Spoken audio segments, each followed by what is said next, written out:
Cette semaine, j'ai fait un tirage tarot sur mon Instagram, comme je fais tous les jours. C'était la question de la rencontre de l'autre. Et ce qui ressortait très très fort dans ce tirage, c'était que c'était en fait une rencontre avec soi-même. Et j'ai trouvé ça finalement un peu déprimant. Parce que ce qui m'intéresse, c'est de savoir qui tu es. Et je trouve qu'il y a quelque chose de désenchanté en fait dans cette recherche. Je voudrais faire le test avec toi dans cette vidéo. On va faire un tirage tarot. Et je voudrais savoir si quand je fais ton portrait, je fais mon portrait également. On va tester ça. 3 éléments importants. Il y a comment les sciences nous parlent du fait qu'on est terriblement seul. Finalement, dans l'aventure du couple également, on est souvent terriblement seul. Et comment dans le marketing, on est obsédé par l'autre, par le client, par connaître son client idéal. Mais au final, on s'aperçoit que notre client idéal nous ressemble énormément. En situation de laboratoire, quand on regarde un objet matériel, en fait, son attitude, son mouvement, son évolution est relatif à l'attention qu'on porte sur lui. N'agissent pas de la même manière si on les regarde ou si on les regarde pas. Et ça, c'est quelque chose qui est avéré maintenant, c'est ok. Et c'est vrai que c'est difficile d'imaginer que le monde, le réel, n'existe pas quand on le regarde plus. C'est quelque chose qui a l'air très poétique comme ça. Est-ce que quand j'arrête de regarder une fleur, est-ce que la fleur existe encore? Mais c'est vrai que c'est scientifiquement aujourd'hui avéré que le réel est altéré par notre regard et que le réel existe aussi par notre regard.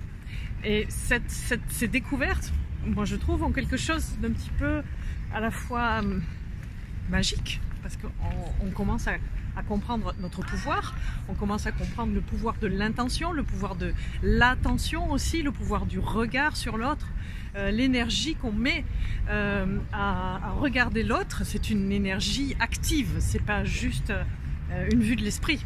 Ou en tout cas, si c'est une vue de l'esprit, c'est une vue de l'esprit qui a une conséquence dans la matière. Ça peut même se tester avec des plantes. Hein. Si tu dis à une plante « tu es belle, je t'aime, tu es merveilleuse », ben, elle va mieux pousser qu'une plante à qui tu dis toute la journée « tu es horrible, tu es affreuse ». Et ça, il y a des expériences multiples hein, qui ont été faites. Donc on sait maintenant que ça marche comme ça, que ça suppose que nous soyons créateurs de notre monde. Nous sommes en responsabilité de notre monde. Et c'est une grande solitude au final que ce pouvoir. La plus belle et la plus difficile des expériences, je trouve, c'est l'expérience amoureuse, c'est l'expérience du couple, c'est l'expérience du deux. Et cette expérience-là, elle nous renvoie sans arrêt à nous-mêmes. C'est-à-dire que si tu as des failles émotionnelles, ça va appuyer là-dessus. On le sait tous, que la personne dont tu es le plus proche, la personne que tu aimes, la personne avec qui tu es en relation d'intimité, c'est celle qui va te connaître le mieux et qui va pouvoir aller te piquer exactement où tu vas réagir. C'est celle qui a compris comment tu fonctionnes dans tes manques, comment tu fonctionnes dans tes parties cachées, tes parties sombres, et qui va aller les débusquer. Et tu comprends que là, il y a quelque chose qui va sans arrêt nous renvoyer à qu'est-ce que j'ai pas soigné en moi?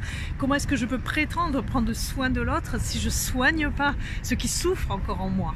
Et l'aventure du couple, c'est une aventure qui sans arrêt nous renvoie à nous-mêmes. C'est pour ça aussi que je trouve ça désenchanté, tu vois. Il y a quelque chose d'un peu déprimant quoi, dans tous ces constats. Et quand on est sur un contexte très prosaïque, qui est celui du marketing, qui est celui de vendre des produits, quand je vais à ta rencontre, c'est moi-même que je rencontre, et quand je cherche à définir ce qu'on appelle le client idéal, hein, le buyer persona, et bien souvent cette cible qu'on essaie de joindre, qu'on essaie de toucher, on s'aperçoit qu'il nous ressemble étrangement. Je vais me poser pour te faire ce tirage. Je vais essayer de trouver un endroit dans ce parc merveilleux où il fait beau et les gens se promènent pour faire le tirage en fait de ton portrait. Comme je crois pas trop au hasard, je pense que ça va être assez intéressant.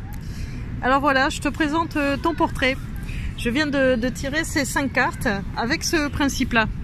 Ici, c'est ton corps. Ici, c'est ta psychologie.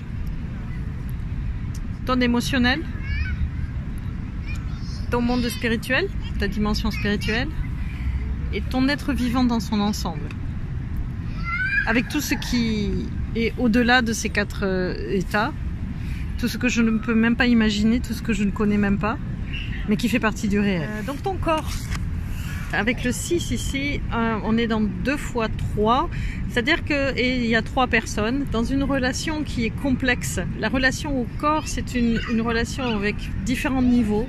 C'est comme si on avait besoin en fait de s'éprouver avec le corps des autres. Ça, c'est l'expérience du bébé qui, pour comprendre les limites de son corps, a besoin d'abord de se séparer du corps de la mère, hein, qui peut-être est personnifiée par ce personnage-là, et d'aller à la rencontre de sa propre enveloppe.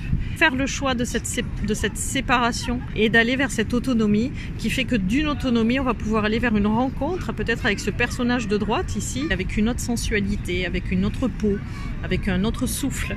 Et donc ce choix de la séparation et ensuite d'essayer de recréer un lien différent, de se connaître à travers un lien différent, je pense que c'est une expérience du corps qui est très puissante et qui pour toi a dû être très, très importante.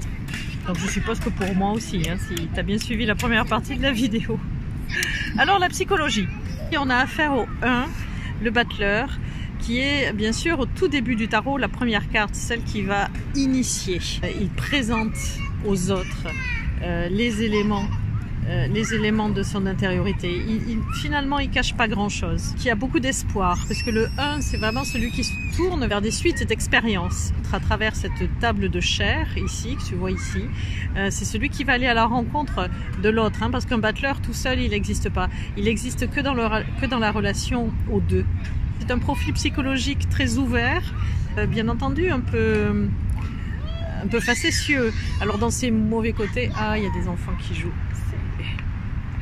C'est très intéressant d'avoir cette énergie qui va, cette énergie qui joue. Et il y a un peu de ça, tu vois, dans le battleur. Il y a cette énergie qui joue aussi, il y a cette jeunesse, il y a cette fraîcheur. Il a cette immaturité qui fait que de temps en temps, il pense qu'il peut cacher des choses, mais ça va pas durer longtemps. Tout aspire en fait à être vu, tout aspire à vivre les expériences qui vont suivre et qui vont amener donc le tarot jusqu'au 22, hein, puisque le tarot est une suite numérique. Le personnage émotionnel qui te caractérise dans ce tirage, c'est l'ermite. Alors c'est très amusant parce que l'ermite c'est souvent associé à un retrait du monde, à un personnage qui a une certaine sagesse, puisque tu vois que c'est un personnage qui est considéré comme ancien, qui va lentement, qui a un bâton pour s'aider dans ses déplacements, qui a une lanterne aussi pour y voir clair et peut-être que sa vue a baissé, qui n'est pas dans la sensualité qu'on avait ici. Tu vois, c'est très amusant parce que le monde émotionnel n'est pas nécessairement un monde lié aux 5 sens qui nous permettent d'appréhender le monde. Et je trouve que c'est pas mal d'avoir l'ermite dans le monde émotionnel, puisque le monde émotionnel, c'est celui qui me permet de me connaître de l'intérieur. Mon corps et ma psyché me mettent en relation avec l'extérieur, sont des portes ouvertes vers l'extérieur. Autant mes émotions, si je les considère pour ce qu'elles sont vraiment, c'est-à-dire c'est mon univers intérieur. Sous ces grands vêtements, ici se cache la couleur chair. C'est-à-dire que qui je suis, mon incarnation, ma spécificité d'être humain, ici, c'est caché, c'est dissimulé. C'est ce monde intérieur en fait. Hein. C'est intéressant de voir que l'ermite est sorti dans le monde émotionnel. On aurait pu imaginer que l'amoureux sorte pour désigner le monde émotionnel, puisque pour moi c'est vraiment la carte qui parle le mieux des émotions en relation.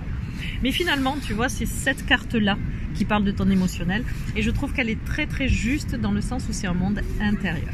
Pour le monde spirituel, c'est l'empereur qui est apparu. C'est la stabilité. Et c'est très intéressant d'avoir une carte qui représente habituellement le monde matériel. Plus je m'intéresse aux sciences, plus je comprends que ce que nous appelons, nous, monde spirituel, fait partie de la matière encore. Notre foi, à nos aspirations dites supérieures, finalement, dans un bon réflexe alchimique, je dirais qu'en fait c'est au contraire ce qu'il y a de plus profond en nous, ce qu'il y a de plus ancré dans la matière. C'est ce qui nous renvoie à nos cellules, c'est ce qui nous renvoie à nos atomes, c'est ce qui nous renvoie à l'infiniment petit et donc à l'infiniment grand.